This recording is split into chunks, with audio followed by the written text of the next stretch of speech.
Hello everyone, it's Alicia and Richard A. Myers here. Welcome back to the blog. In this week's video, Richard is going to be telling us about the silliest rule of Medicaid, and that is the qualified income trust. So Richard, I'll go ahead and turn it right over to you. Well, thank you again, Alicia. Now, today we thought we would try to explain what's called a qualified income trust, or some people have heard it called a Miller trust. But it's one of the additional new requirements that came down in 2016 for qualifying for Medicaid. So always Medicaid has had an asset limitation. We've talked about that in the past. It's an asset limitation of $2,000. So it's the maximum asset base the applicant can have. And there's got to be a medical need. We have to need assistance in some of these, activities of daily living.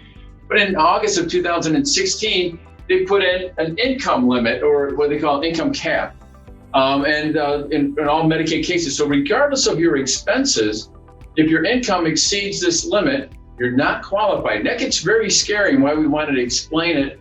But Medicaid has a cure. They put together a cure in the rules.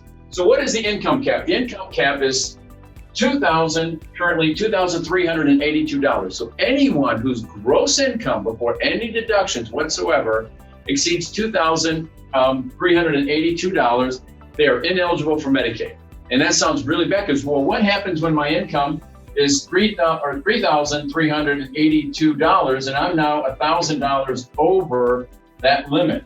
Well, Medicaid would have the ability to deny your application unless you put together and put money through what is called a Miller trust or qualified income trust. So how does that work? We have to take that excess income, in this case of $1,000, we have to put it through this specialized trust called a Miller trust. And why I call it a silly rule is, once the money goes in, we have to, every single month, use the money to pay for care. So it's just one of these complicating rules, and we want our listeners to understand that you have to do this every single month. So if we miss a month, it can have a bad consequence on the eligibility for that particular individual. So, Miller trusts are very confusing, and they become a stumbling block for a lot of people, especially with it ongoing. We want to make sure that stays and continues to go on.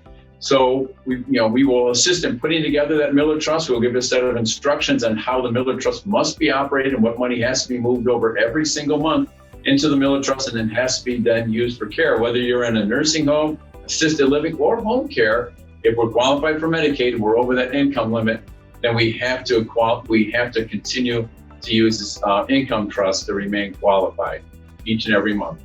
So the other thing, again, is we've done in some of the others, is what happens then when we are now eligible, but we're over that resource limit. So again, as we've done in some of the other videos, we encourage people to listen is that, again, we set up what we call a quality of life account, and always remind the kids that it's not about their quality of life, it's about the parents' quality of life. But we set that up, and then we use about half of the money for the quality of life, and half of the money gets used for care as we're going through that eligibility period.